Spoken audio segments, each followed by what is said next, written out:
ஹல்லேலூயா, ஹல்லேலூயா. கர்த்தர் நல்லவர். ஆமென். இந்த நல்ல மாலை பொழுதுல கூடி வந்திருக்கிற தேவ பிள்ளைகள் யாவரையும் அன்போடு கூட வாழ்த்துகிறேன்.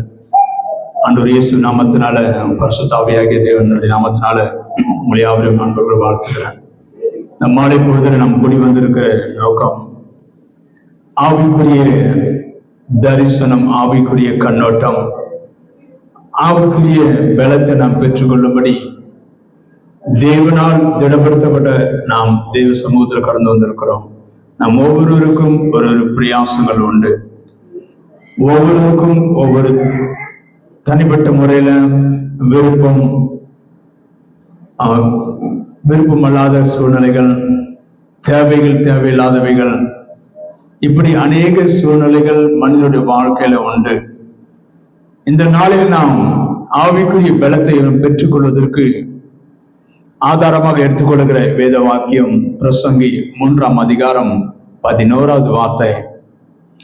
அவர் அதினதின் காலத்தில் நேர்த்தியாக செய்திருக்கிறார்.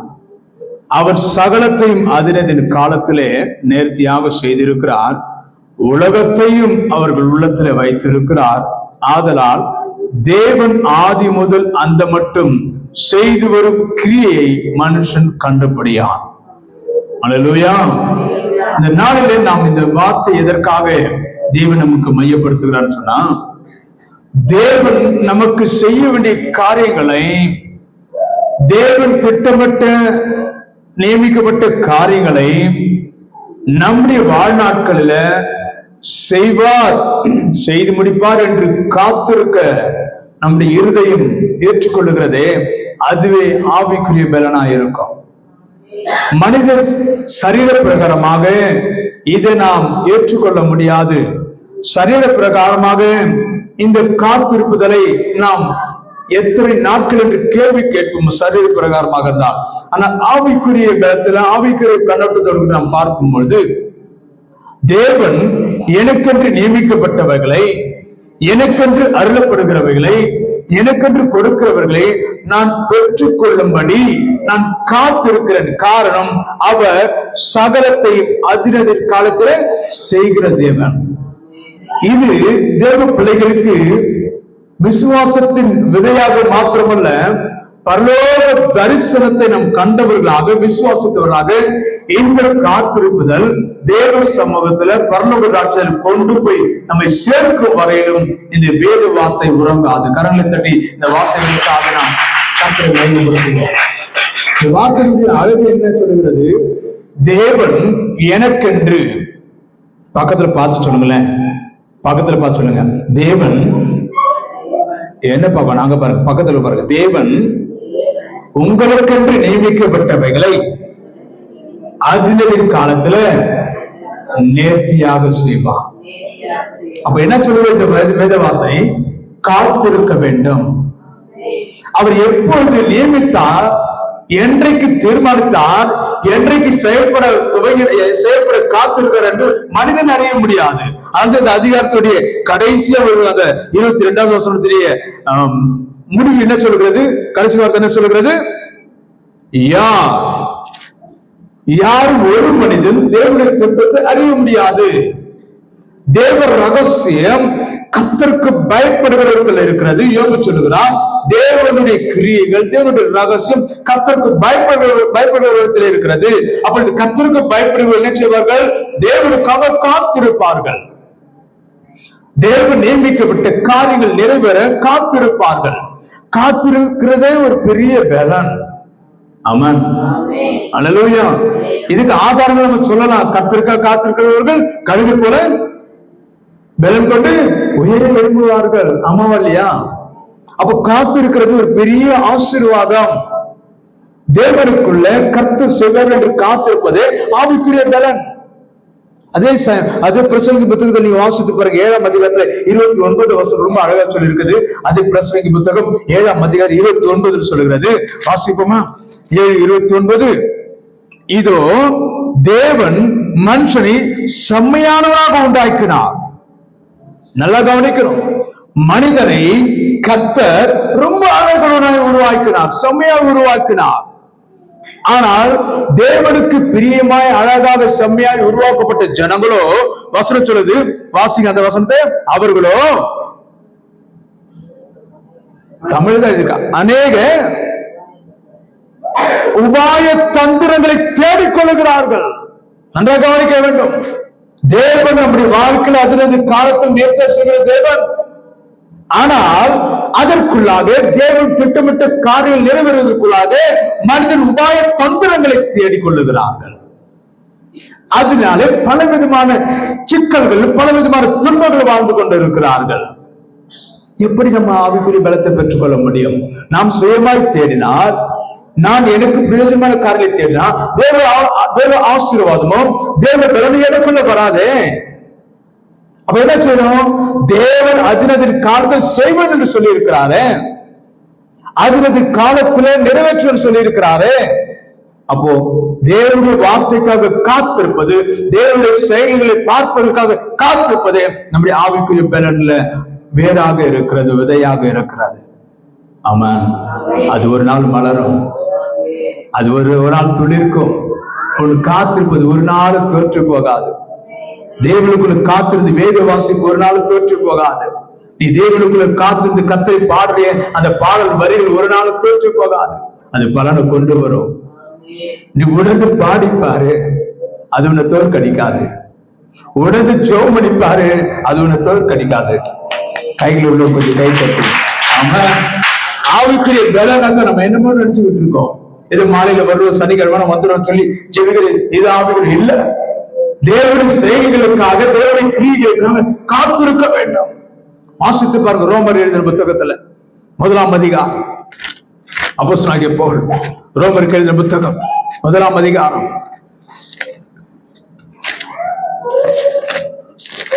எடுத்துட்டீங்களா? 19வது வசனத்தை பாருங்க. தேவனை குறித்து அறியப்படுவது அவர்களுக்குள்ளே வெளிப்பட்டு இருக்கிறது. யாருக்குள்ள? கர்த்தருக்குள் காத்திருக்கிறவர்களுக்கு. அது தேவ செய்கை வெளியரங்கமாய் இருக்கிறது. அல்லேலூயா சொல்லுமே. அல்லேலூயா. அது வெளியரங்கமாக்கப்பட்டது. என்னன்னா, உன் விசுவாசத்தை பார்ப்பேன், உன் ஆத்மாவில உணர்வேன். தேவன் எனக்கு எதை கொடுக்க போகிறாரு, தேவன் எனக்கு என்ன செய்ய போகிறாரு, அது உனக்கு வெளியரங்கமாக்கப்பட்டு இருக்கிறது. வாசித்து பாருங்க. தேவனை குறித்து அறியப்படுவது அவர்களுக்குள்ளே வெளிப்பட்டு இருக்கிறது. தேவனே அது அவர்களுக்கு, அல்லேலூயா, தேவனே அது அவர்கள் வெளிப்படுத்துகிற தேவனாய் இருக்கிறார். தேவன் வெளிப்படுத்துகிற காரியங்கள் மனிதனுக்கு மறைவாக இருக்காது. காரணம், தேவன் தரிசனத்தோடு காத்திருக்கும் பொழுது, தேவ வசனத்தில் காத்திருக்கும் பொழுது, பயபக்தியோடு காத்திருக்கும் போது, வேதத்தை குறித்த வெறுப்போ, வேதத்தை குறித்தான கசப்போ உனக்கு வராது. ஜபம் உனக்கு ஆசையா இருக்கும், வேத வாசிப்பு டேஸ்டா இருக்கும். அல்லேலூயா, அல்லேலூயா. பாடல் என்பது உணர்ந்து பாடி பாருங்க, அது இனிமையானதா இருக்கும், சுவையானதா இருக்கும். டேஸ்ட் பண்ணி பாடுங்க. கர்த்தரை ஆராதிக்கும் பொழுது டேஸ்ட் பண்ணி ஆராதிங்க. இயேசு நல்லவர்னா டேஸ்ட் பண்ணுமா இல்லையா?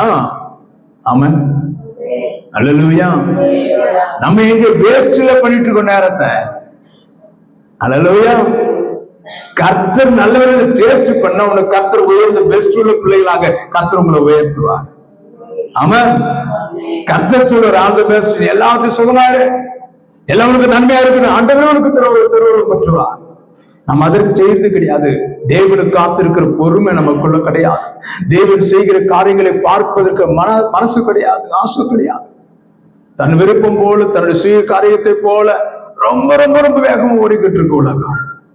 தேவனுடைய செய்கைகளுக்காக நாம் நிதானிப்பதல்ல. ஒரு சிக்னல் என்று வைத்துக் கொள்ளுங்க. என்ன செய்யணும்? நிற்கணும். ரெட் கலர் வந்து என்ன செய்யணும்? ஐயோ, ரெட் கலர் சிக்னல் வந்து என்ன செய்யணும்? நிற்கணும், வெயிட் பண்ணணும். தட்ஸ் குட், வெயிட் பண்ணணும். அடுத்தது எல்லோ ஷேட்ல லைட் சிக்னல் வந்து என்ன செய்யணும்? டு ரெடி, ரெடியா இருங்க, கோ, ஃப்ரீயா போங்க. அது வரைக்கும் காத்திருக்கணும். 3 விதமான டைம் நமக்கு கொடுக்கப்பட்டு இருக்கிறது. கடைசி தான் போகிறது. ஆனா முதல்ல இருக்கிறது காத்திருக்கணும், வெயிட் பண்ணணும், வெயிட் பண்ணணும். எவ்வளவு நேரம்? அது செகண்ட்ஸா இருக்கலாம், அது நிமிஷமா இருக்கலாம், அது அவர் கணக்கா இருக்கலாம், அல்லது நாட்களா இருக்கலாம், வருஷங்களா இருக்கலாம். காத்திருக்கணும், காத்திருக்கணும். அதுதான் எங்க நீ வெயிட் பண்ணி காத்திருக்க, அங்க இன்னும் ஆக்சிடென்ட் இருக்காது, விபத்து இருக்காது. நிதானத்தோடு போய்ப்பாரு, அங்க ஒரு பொல்லாப்பு இருக்காது. கவனமா இருந்து பாரு, பொல்லாப்பு இருக்காது. அல்லேலூயா, அல்லேலூயா. நம்முடைய கண்கள் இருக்கு பாருங்க, ரொம்ப பவர்ஃபுல்லான ஒரு அவயம் நம்முடைய சரீரத்துல. எதை எளிதாய் அதை கூட கேட்ச் பண்ணும். கலர், அது என்ன கலர் என்ன பண்ணும், எளித கலர் கண்டுபிடிக்கும் பாருங்க. அப்போ மாம்சத்தின் கண்ணே எப்படி இருக்குன்னா, ஆவிக்குரிய மனக்கண்கள் அதை விட பெஸ்டா இருக்கும். ஆமாம், கர்த்தர் செய்கைகளை கர்த்தர் நமக்கு வெளியேறமாப்பார். அதே புத்தகத்துல 1ஆம் அதிகாரம், ரோமர் புத்தகத்தில் 1ஆம் அதிகாரம் 20வது வசனத்தை வாசிங்க. அப்படியே 19 வசனம் 20. எப்படி என்றால் தேவன் வெளியாக்குகிறார். எப்படி என்றால்,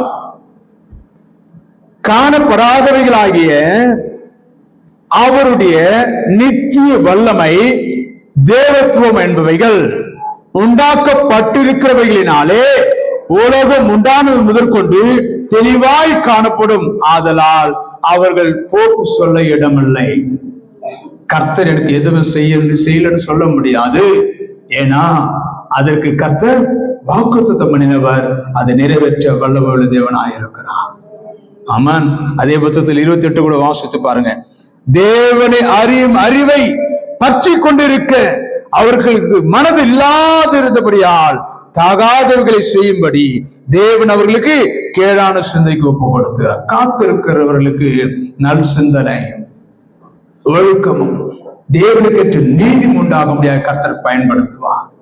அல்லேலூயா, அல்லேலூயா.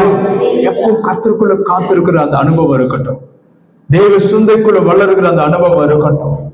நீ கர்த்தருக்கு காத்திருப்பதே மிகப்பெரிய பொக்கிஷம். அதுதான் உங்களுக்கு ஆழமான ஆவிக்குரிய பக்தி, ஆவிக்குரிய ஆசீர்வாதத்தை கொண்டு வரும், ஆவிக்குரிய பலனை கொண்டு வரும். இந்த ஆவிக்குரிய பலத்தை பெற்றுக் கொள்வதற்காக தான் நாம் இந்த மாலை வேளையில கூடி வருகிறோம். ஆமாம். இந்த ஆயுத ஜெபத்தை கூடி வருகிறோம். எதற்காக கூடி வருகிறோம்? நான் தேவனோடு சஞ்சரிக்க வேண்டும். ஏழுக்கு 300 வருஷம் தேவனோடு கூட வாழ்ந்திருக்கிறான். அதுல தமிழ் எழுதி இருக்கிறது அந்த 5ஆம் அதிகாரத்து ஆதியாகமத்துல, ஏழுக்கு தேவனோடு 300 வருஷம் சஞ்சரித்தான், அப்படின்னா வாழ்ந்தான். இயேசுவோடு தேவனோடு கடலோடு வாழ்ந்தான் என்று பகிரங்கமாக எழுதப்பட்டிருக்கிறது. அப்ப அவனுடைய அனுபவம் எப்படி இருந்திருக்கும், அவன் எந்த அளவிற்கு தேவனுடைய செய்கைகளுக்காக அவன் உத்தமனாய் காத்திருந்திருக்கக்கூடும். 300 வருஷங்க, 300 வருஷத்துல அவனுக்கு சோர்வு இல்லை, அவிசுவாசம் இல்லை, கர்த்தரை பிரிய முடியல. அல்லேலூயா சொல்லுங்க. காணாமல் போனா கர்த்தர் அவனுக்கு இறக்கம், எத்தனை இறக்கம் கொஞ்சம் யோசிச்சு பாருங்க. மரணம் இல்லாமல் எந்த அளவுக்கு பாக்கியங்க. அவன் தேவனோடு சஞ்சரித்ததுனால முழு தேவ பலத்தை பெற்றுக் கொண்டிருக்கிறான், முழு ஆவிக்குரிய பலத்தை பெற்றுக் கொண்டிருக்கிறான். அது சரீர பிரகாரமான பலன் அல்ல, ஆத்மாவில் உண்டாகிற பலன். ஏதோ நம் சபைக்கு வருகிற போகிறோம் என்பது அல்ல, ஆத்மாவில் கொள்ளுகிற அந்த ஆவிக்குரிய பலம், அந்த பலத்தை நீங்க ஸ்ட்ராங்கா இருக்கணும். இடி வரும், மின்னல் வரும், பொல்லாப்பு வரும், பிரச்சனைகள் வரும், சண்டை வரும், கோபம் வரும், ஆக்சிடென்ட் நடக்கும், வியாதி வரும், எல்லாம் நடக்கும். ஒரு காரியம் நமக்குள்ள இருக்கணும், நான் தேவ பலத்துல இருக்கிறவன், ஆவிக்குரிய பலத்துல நான் உயிரோடு இருக்கிறவன். அவன் அந்த வார்த்தை உங்களை உயிர்ப்பிக்கும், அந்த வார்த்தை உங்களை ஆசீர்வதிக்கும். பல வழிகளில் நமக்கு இடர்பாடுகள், பல வழிகளில் நமக்கு பசி இருக்கும், பல வழிகளில் போராட்டங்கள் இருக்கும், வேலை இல்லாத இருக்கும், வருமானம் இல்லாமல் இருக்கும். ஆனால் கர்த்தருக்கு நீ காத்திருக்கும் பொழுது உன் தேவைகளை பூர்ணப்படுத்துகிற ஆண்டவர். ஆமென். அல்லேலூயா. சங்கீதம் 104ஆம் அதிகாரத்துல 29 வாசித்து பாருங்க. சங்கீதம் 104:24. சங்கீதம் 104:24 வாசிப்போம்.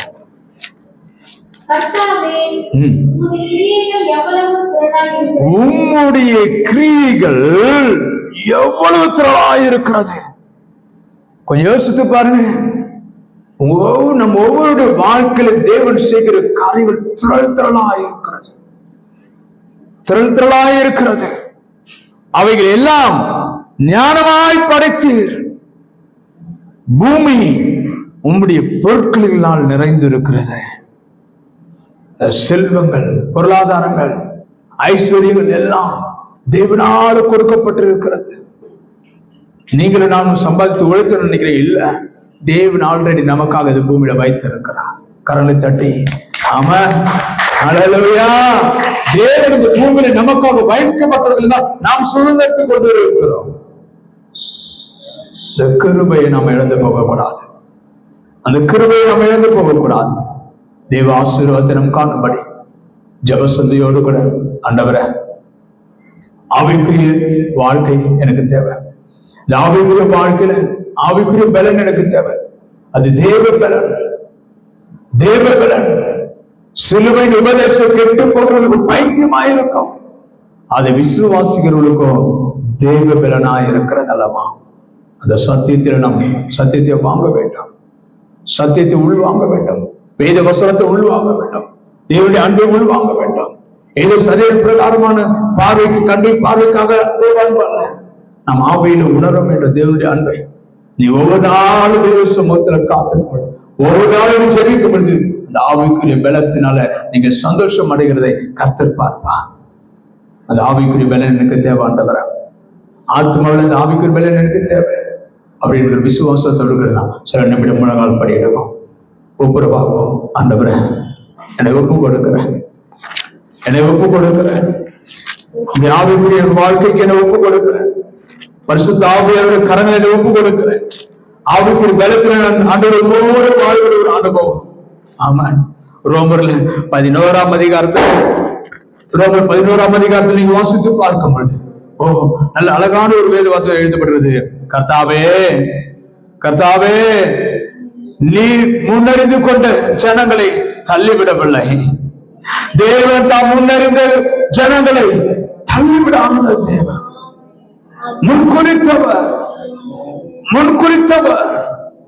முன்குறித்தவர் என் பிராணனை வாங்க தேடுகிறவர்களோ இஸ்ரவேலுக்கு விரோதமாய் விண்ணப்பம் பண்ணின பொழுது தேவன் உத்தரவு செய்ய கர்த்தர் நம்மோடு கூட இடைப்படுவா.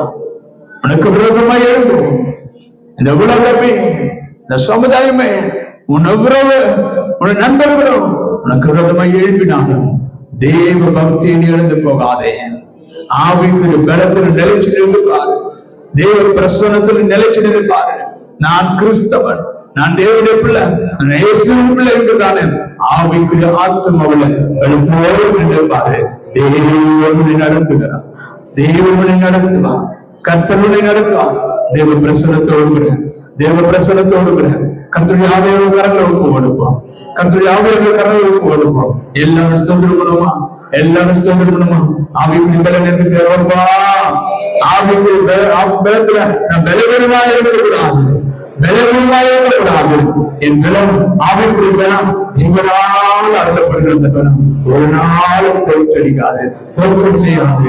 நீ தோற்று போகிறவர்கள் அல்ல, வெட்கத்துக்குரியவர்கள் அல்ல, தலைவர்கள் அல்ல, தேவ நீதிமான்களாக, உயர்ந்த தேவ பிள்ளைகளாக, சிங்காசனத்துக்கு முன்பதாக காண்ப பிள்ளைகளாக, முன்பதாக நம்மை நிறுத்துவதற்காக, நம்ம நிலைத்திருக்கிறாரே, முன்பிருக்கிறாரே, நம்மை பேசி அழைத்திருக்கிறாரே, அவருக்கு நம் ஸ்தோத்திரங்களை எடுப்போமா?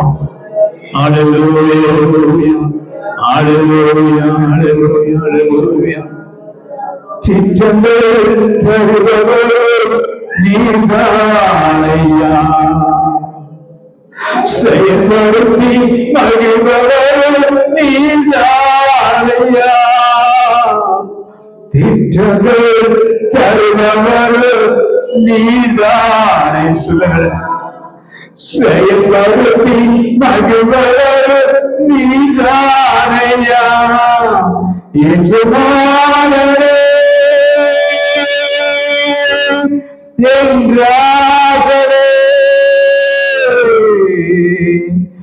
எஜமானரே என்றாகவே, எஜமானன் நீருக்க பூமிக்காரனுக்கு ஒழுங்குலப்பா நீங்க ஏதாவது இருக்க அவன் நீங்கப்பா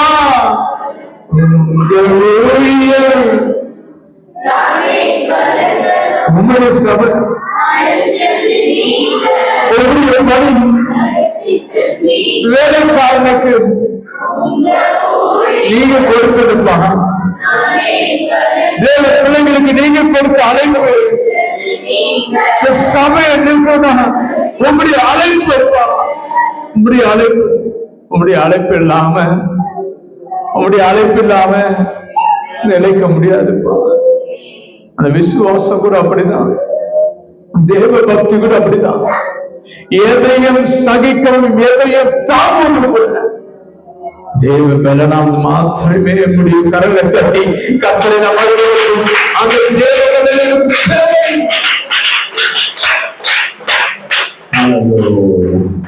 நன்றி தகப்பனே, நன்றி. கூடி வந்த தேவ பிள்ளைகளோருக்காக ஸ்தோத்திரம்.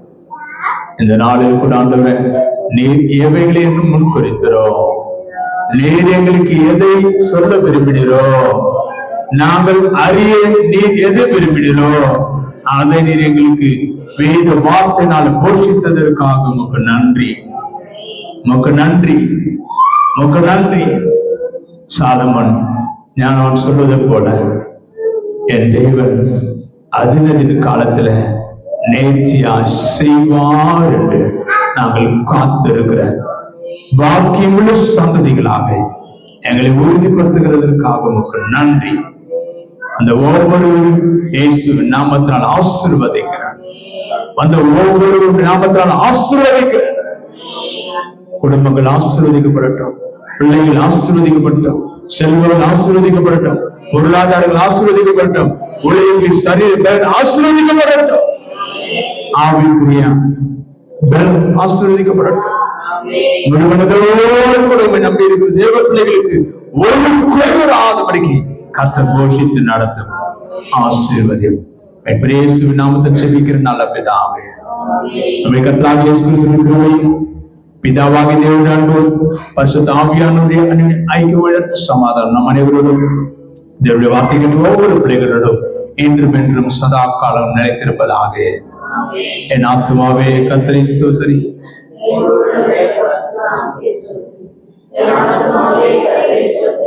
கர்த்தர் செய்த சகல சமாதானத்திற்கு போய் வாருங்கள். கர்த்தர் ஒவ்வொருவரையும் ஆசீர்வதித்து காப்பாராக. ஆமென்.